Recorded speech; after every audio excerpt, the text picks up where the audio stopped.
பரமஹம்சரின் தியான சத்சங்கம்.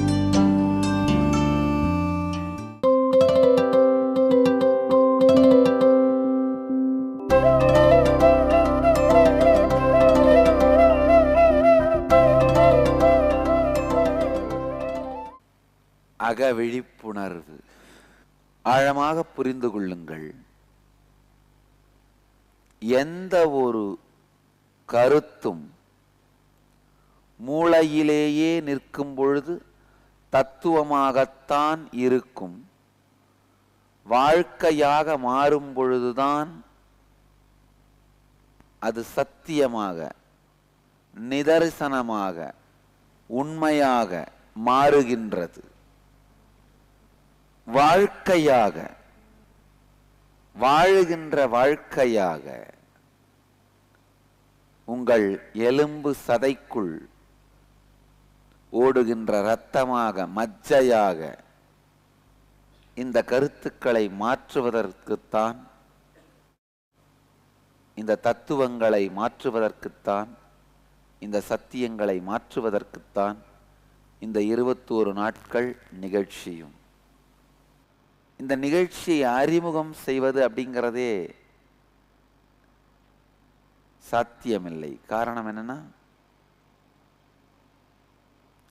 இந்த நிகழ்ச்சியே உங்களையே உங்களுக்கு புதுமையாக அறிமுகப்படுத்தும். உங்களுக்குள்ள இருக்கிற உங்களுக்கே தெரியாத ஒரு பாகம், அதை உங்களுக்கு அறிமுகப்படுத்துவதுதான் இந்த நிகழ்ச்சி. உங்களுக்குள் இருக்கும் உங்கள் அறிவை உங்களுக்கே அறிமுகப்படுத்துபவர்தான் ஆசிரியர்.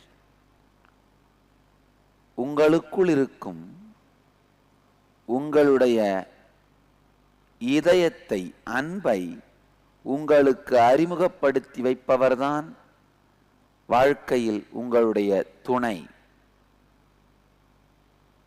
அதேபோல் உங்களுக்குள்ளே இருக்கும் உங்கள் ஞானத்தை, ஜீவன் முக்தியை உங்களுக்கு அறிமுகப்படுத்தி வைப்பவர்தான் குரு. உங்களுக்குள்ளேயே இருக்கின்ற உங்களுடைய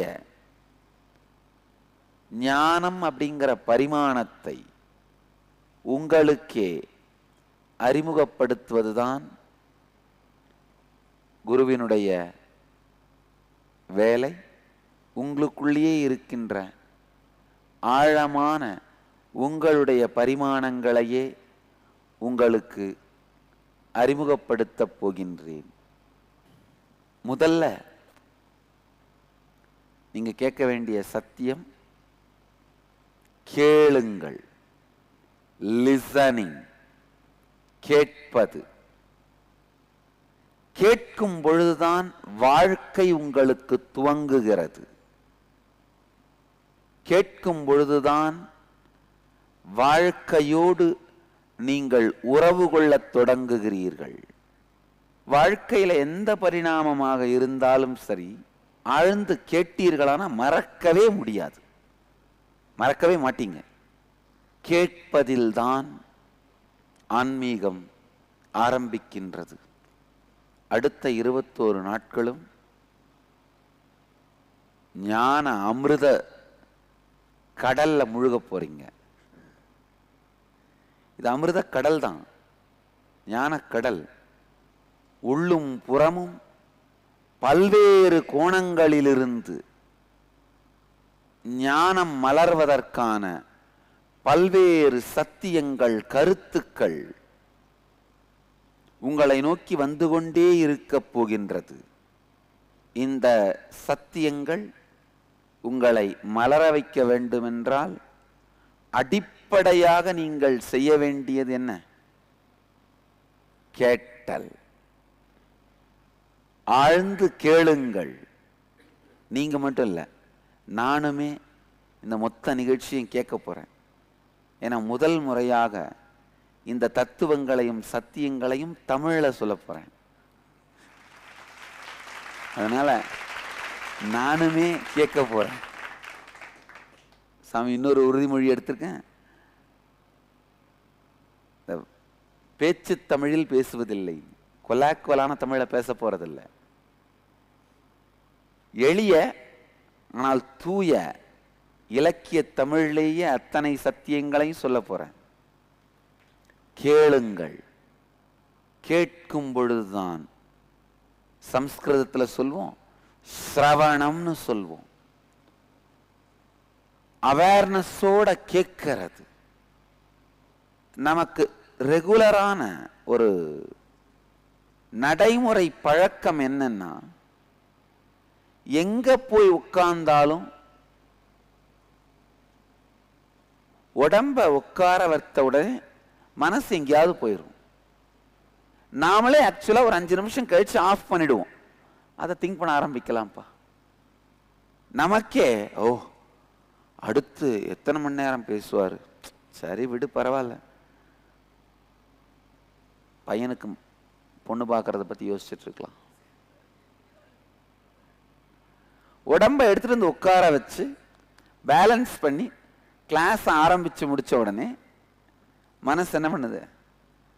வியாபாரம் பத்தியோ, இல்லை பையனுக்கு பொண்ணு பார்க்கறத பத்தியோ, இல்லை பொண்ணுக்கு பையனை பார்க்கறத பத்தியோ ஆக்டிவா நாமளே திங்க் பண்ண ஆரம்பிச்சிருவோம். ஆழ்ந்து ஸ்ரத்தையோடு சிந்தியுங்கள். இன்னைக்கு காலையில பாத பூஜையில கூட உடம்ப எடுத்துட்டு வந்து பாத பூஜையில நீங்க உட்கார வச்சதும் சில நிமிடங்கள்ல, சில வினாடிகள்ல, சில மணித்துளிகள்ல மைண்ட் அவுட்.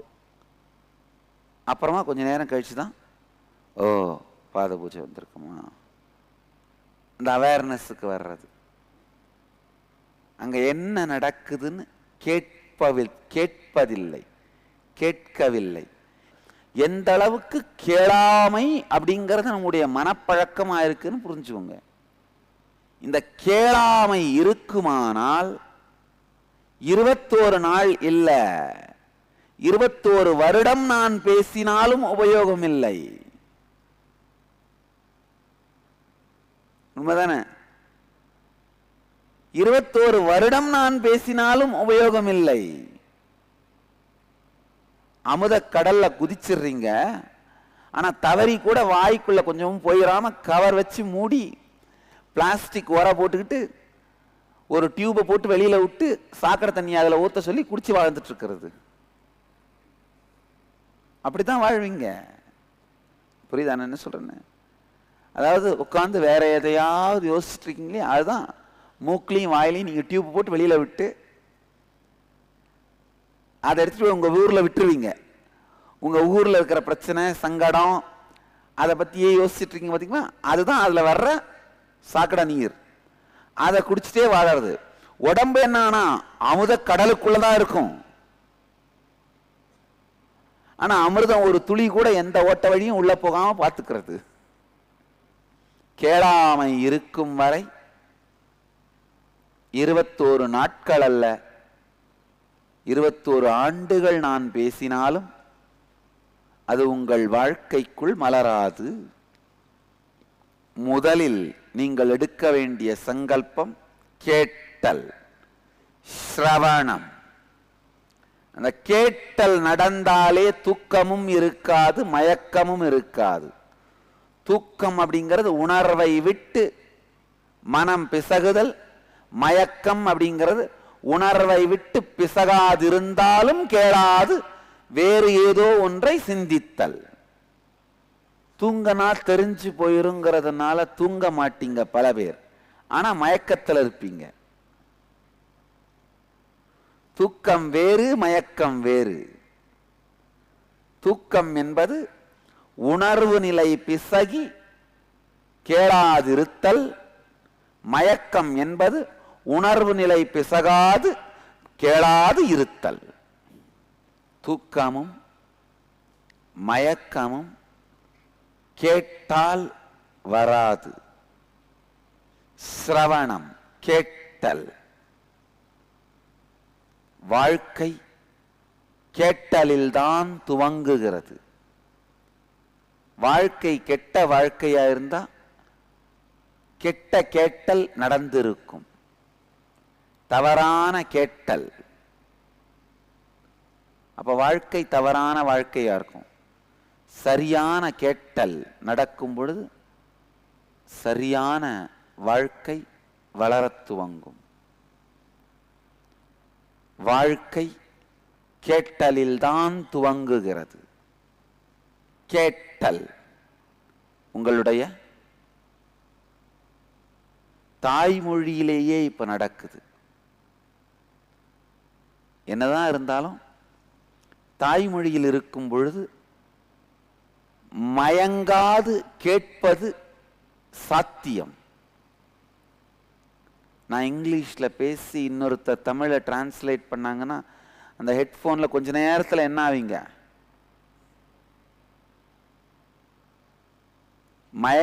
மயங்குவதற்கான வாய்ப்பு அதிகம். இப்ப அப்படி இல்லை, மயங்காது கேட்க முடியும். அடுத்த 21 நாளும் உங்களோட தான் இருக்க போறேன், உங்களோட கமிட் பண்ணிக்கிறேன். ஒரே ஒரு காரணம் என்ன? நீங்கள் மலர வேண்டும். அது ஒரே ஒரு காரணம்தான். நீங்கள் மலர வேண்டும்ன்ற ஒரே ஒரு காரணத்துக்காகத்தான் உங்களோட கமிட் பண்ணிக்கிறேன். அதனால எப்போ நீங்க கேட்க மறந்திருந்தாலும் உடனே கை உயர்த்துங்க. இன்னொரு முறை அதை சொல்வதற்கு எனக்கு எந்த பிரச்சனையுமே இல்லை. அழகா இன்னொரு தரம் விளக்குறேன். இது உங்களுக்கு மட்டுமல்ல, தமிழ் உலகத்திற்கு நான் கொடுக்கின்ற நன்கொடை இந்த இன்னர் அவேக்கனிங், இந்த அகவழிப்புணர்வு தியான முகாம். நீங்கள் மலர்வது மட்டும்தான் இங்கு நடக்க வேண்டியது. அதனால ஆழ்ந்து புரிந்து கொள்ளுங்கள். கேளாமை அப்படிங்கிற அந்த உணர்வுக்குள் விழாதீர்கள். அதனால கேளாமை வந்து மயக்கத்திலும் தூக்கத்திலும் ஆழ்த்தாது கேளுங்கள். லிசனிங், கேட்டல். ஏன்னா பெரும்பாலான தத்துவங்கள் கேட்காததனால் புரியாமலும் புரியாததனால் செயல்படுத்தப்படாமலும் செயல்படுத்தப்படாததனால் வாழாமலும் வாழாததனால் விளங்காமலும் விளங்காததனால் அனுபவம் ஆகாமலும் அனுபவம் ஆகாததனால் வெறுமையாகவும் போய்விடுகின்றது. எப்போதும் கேட்டலில்தான் சரியான மலர்ச்சி நடைபெறுகின்றது. கேட்க ஆரம்பிக்கும் பொழுதுதான் செயல்படுத்த துவங்குவோம், வாழத் துவங்குவோம், அனுபவமாக்க துவங்குவோம். கேளுங்கள். கேளாமை எனும் பொழுது சிந்திக்காமை, சிந்திக்காமை எனும் பொழுது செயல்படாமை, செயல்படாமை எனும் பொழுது அனுபவம் ஆகாமை, அனுபவம் ஆகாமை எனும் பொழுது புதிய புதிய கருத்துக்கள் விளங்காமை, விளங்காமை எனும் பொழுது வெறுமை. வெறுமைனா ஒண்ணுமே இல்லாம இருக்கிறது. உணர்வு வறுமை வெறுமை. பயம், தனிமையாக இருக்கும் உணர்வு, மன உளைச்சல், மாளாக்காமம், இது எல்லாமே வெறுமையின் வெளிப்பாடு. மாளாக்காமம்னா புரியாத, புதிரான, இயற்கைக்கு முரண்பட்ட காமங்கள். இது எல்லாமே பார்த்தீங்கன்னா வெறுமையின் வெளிப்பாடுகள். அதாவது வியாசர் மகாபாரதம் சொல்லி விநாயகர் எழுதும் பொழுது வியாசர் விநாயகர்கிட்ட வரம் கேட்கிறாராம். தயவு செஞ்சு எனக்கு மகாபாரதம் எழுதி கொடுக்கணும், ஏன்னா நான் சொல்ற வேகத்துக்கு எழுதுறதுக்கு வேற ஆள் இல்லை அப்படின்னு. இப்போ விநாயகர் சொன்னாரா, நான் எழுதுற வேகத்துக்கு நீ சொல்லிக்கிட்டே இருந்தீங்கன்னா எழுதிடுறேன், சொல்லிக்கிட்டே இரு. ஆனா என் வேகத்துக்கு சொல்ல முடியலன்னா எழுத மாட்டேன். வியாசர் கேட்டாராம், அப்ப எனக்கு இன்னொரு வரம் கொடுங்க, நான் சொல்றது அத்தனை உங்களுக்கு புரிஞ்ச பிறகுதான் எழுதணும் அப்படின்னு. விநாயகர் சொல்றாராம், எனக்கே புரியலன்னா அப்ப வேற யாருக்கு புரிய போகுது, புரிஞ்ச பிறகுதான் எழுதுவேன் அப்படின்னு. எப்படி விநாயகருக்கு புரிந்த பிறகுதான் அடுத்த ஸ்டெப்புக்கு போவேன்னு வியாசர் கமிட் பண்றாரோ, அதே மாதிரி உங்களுக்கு எல்லாருக்கும் புரிஞ்ச பிறகுதான் அடுத்த ஸ்டெப்புக்கு போவேன்னு நான் கமிட் பண்றேன். இன்னொரு முக்கியமான சத்தியம், ஒரு புத்தகத்தை படிக்கும் போது கூட நடுவில் ஏதோ ஒரு வரியோ ஒரு கருத்தோ சரியா புரியலன்னாலும் படிக்கிற வேகத்தில் அதை அப்படியே ஸ்கிப் பண்ணி ஜம்ப் பண்ணி அதை தாண்டி படிச்சுட்டு போயிட்டே இருந்தீங்கன்னா அடுத்து ரெண்டாவது எங்கேயாவது ஒரு கருத்து புரியாது, அதையும் தாண்டி ஜம்ப் பண்ணி போயிட்டே இருந்தீங்கன்னா ஒரு சில பேஜுக்கு அப்புறம் அந்த கருத்துக்கள் புரிய கடினமா இருந்து படிக்கிறதே விட்டுருவீங்க. இது வாழ்க்கையின் அடிப்படையான ஒரு தவறு. அங்கேயும் கேளாமை. ஒரு வரி புரியலன்னா ஜம்ப் பண்ணக்கூடாது, ரிவைண்ட் பண்ணணும். ஒரு வரி புரியலன்னா முன்னோக்கி செல்லக்கூடாது, பின்னோக்கி செல்லணும். முன்னோக்கி சென்றா புரிஞ்சிருமா? முன்னோக்கி சென்றா எப்படி புரியும்? இப்ப உதாரணத்துக்கு, இப்ப நான் சொல்ற ஒரு தத்துவம், ஒரு சத்தியம் புரியலன்னா உடனே நீங்க பரவாயில்ல இது புரியலன்னா பரவாயில்ல தொடர்ந்து கேட்போம் நாளைக்கு புரியும். புரியாது. எப்படி புரியும்? நாளைக்கு இதை விட ஆழமான ஒரு கருத்து தான் சொல்ல போறேன். இதுவே புரியலன்னா அது எப்படி புரிய முடியும்? கணவனையே புரிந்து கொள்ள முடியலன்னா கணவனை சார்ந்து வருகின்ற கணவனின் தாயான மாமியாரை எப்படி புரிஞ்சுக்க முடியும்? மாமியாரை சார்ந்து வருகின்ற மாமனாரை எப்படி புரிஞ்சுக்க முடியும்? மாமனாரை சார்ந்து வருகின்ற நாத்தனாரை எப்படி புரிஞ்சுக்க முடியும்? நாத்தனாரை சார்ந்து வருகின்ற ஓரகத்தியோ இல்ல ஓர்படி அவங்களை எப்படி புரிஞ்சுக்க முடியும்? புரியவில்லை என்றால் செய்ய வேண்டியது பின்னோக்குவதே தவிர முன்னோக்குவது அல்ல. இதுவரைக்கும் உங்களுக்கு புரியலன்னா நீங்க என்னதான் செஞ்சு உங்களுக்கு பழக்கம்? முன்னோக்குவது. இந்த லைன் புரியலையா, பரவாயில்ல அடுத்த பேஜ் திருப்பு. சில பேர் என்ன பண்ணீங்க, புரியலன்னா அந்த சாப்டரே திருப்பிடுறது. முன்னோக்குவதால் முன்னேறுவதில்லை, முன்னேறும் போது முன்னோக்குவோம், அது வேற விஷயம். ஆனா முன்னோக்குவதால் மட்டும் முன்னேறுவதில்லை. முன்னேறும் பொழுது முன்னோக்கி போவது உண்மை. அதனால முன்னோக்கிறதுனாலேயே முன்னேறிடுவோமா? கிடையாது. தெளிவாக ஸ்ரத்தையோடு முழுமையாக கேளுங்கள். எங்காவது ஓரிரு படிகளை இழந்தாலும் உடனேயே நிறுத்துங்கள். கை தூக்குனீங்கன்னா உடனே நிறுத்திடுறேன். அது உங்களுக்கு புரிஞ்ச பிறகுதான் அடுத்த கருத்துக்குள் சத்தியத்திற்குள் போக போறேன். இது நான் உங்களுக்கு கொடுக்கிற உறுதி, இது நான் உங்களுக்கு கொடுக்கிற வார்த்தை, வாக்கு. ஏன்னா நான் டீச் பண்றதே பாத்தீங்கன்னா ஒரு டிராமா மாதிரி தான் டீச் பண்ணுவேன். வார்த்தையா மட்டும் இருக்காது, நவரசங்களும்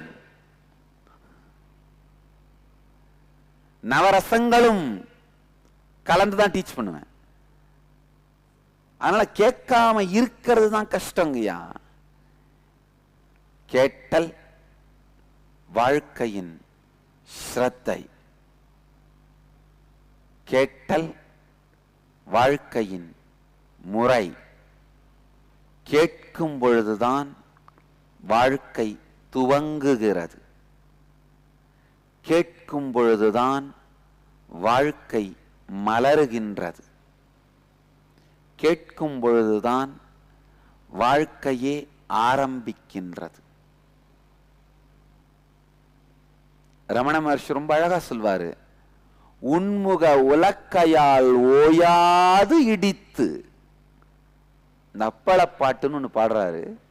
ஞானம் மலர்வதற்கு எப்படி அந்த அப்பளத்துக்கு உளுந்த உலக்கையால இடிப்பார்களோ, அதே மாதிரி இந்த ஞான தத்துவங்களை இதயத்தில் வச்சு உன்முக உலக்கையால் ஓயாது இடித்து, உளுந்து மாவாக மாறுகின்ற வரை இடிக்கிற மாதிரி தத்துவம் சத்தியமா மாறுற வரைக்கும் உள்முகத்தாலே இடித்தல். 21 நாள் அதுதான் செய்ய போறோம். ஆழ்ந்து கேளுங்கள், கேட்பதில்தான் வாழ்க்கை துவங்குகிறது. கேட்பதில்தான் வாழ்க்கை ஆரம்பிக்கின்றது. கேட்பதில்தான் எல்லா நன்மைகளும் வாழ்க்கையில் மலரத் துவங்குகின்றது. உங்கள் எல்லோரையும் நித்யானந்தத்தில் நிறைந்து, நித்யானந்தத்தில் மலர்ந்து, நித்யானந்தத்தில் கரைந்து, நித்யானந்தமாகிட ஆசீர்வதிக்கின்றேன். நன்றி. ஆனந்தமாக இருங்கள். நித்யானந்த தியான பீடம், நித்யானந்த நகர், பிடதி, பெங்களூரு. Phone 9742203311 www.nityananda.org.